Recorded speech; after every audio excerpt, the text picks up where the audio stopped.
bandiraɓe on kofnama gelanama yeruji ɗuɗɗi laatiɗi ɗi duniya be alahira. To mo moɗon biyeteɗo Abdul Kadiri Abubakar, to taweteɗo wuro wiyetengo Mukolo. Video live, video and direct.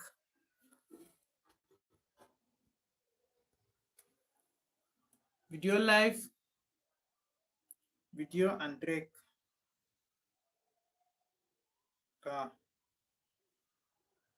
Woli mo ƴami en videoji men ɗo kan ne gaɗirta ɗi. Okay, no gaɗirtan videoji meɗen kam bannoyi ɗo may on mi famai. O wi noy on o ƴami noy gareten videoji meɗen ɗo ɗon boɗa monta noy woɗa ɗum noy on ɗum warete.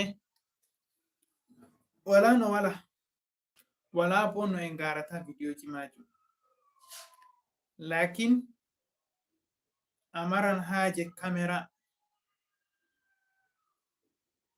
amaran haje camera. To amari camera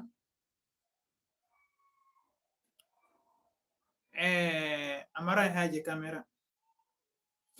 To amari camera amaran haje micro. Okay, to a heɓi micro munyane am seɗɗa useni.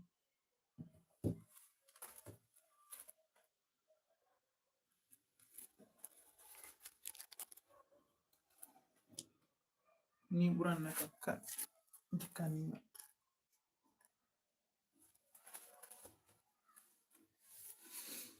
Yawwa,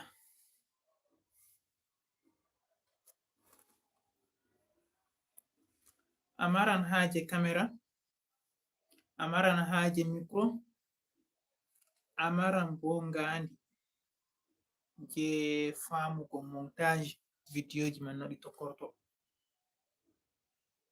A famina?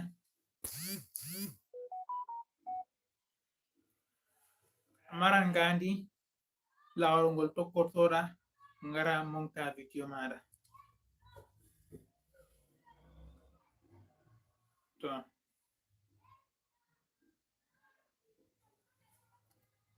nda oli biɗon assalamu alaikum. Hawwa'u Muhammad, barkade mo Hawwa'u Muhammad, jaɓɓama alaikum be wargo haɗo. To amari micro, amari camera, a wawi filmugo, a wawi montugo, a timmini video kam. Made ha filmugo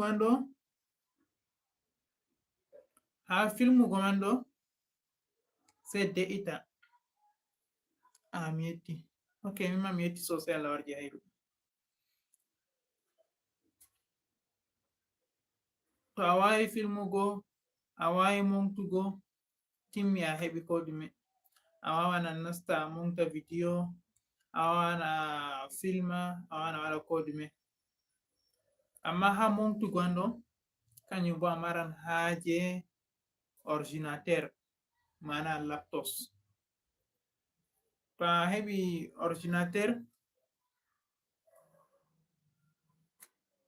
yawwa,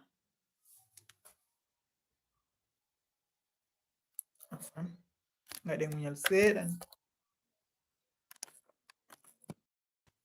Yawwa, okay. Itiram ɗo de nonna mi anda ɗi mi waɗi. Live men ɗum tammai to nga juta.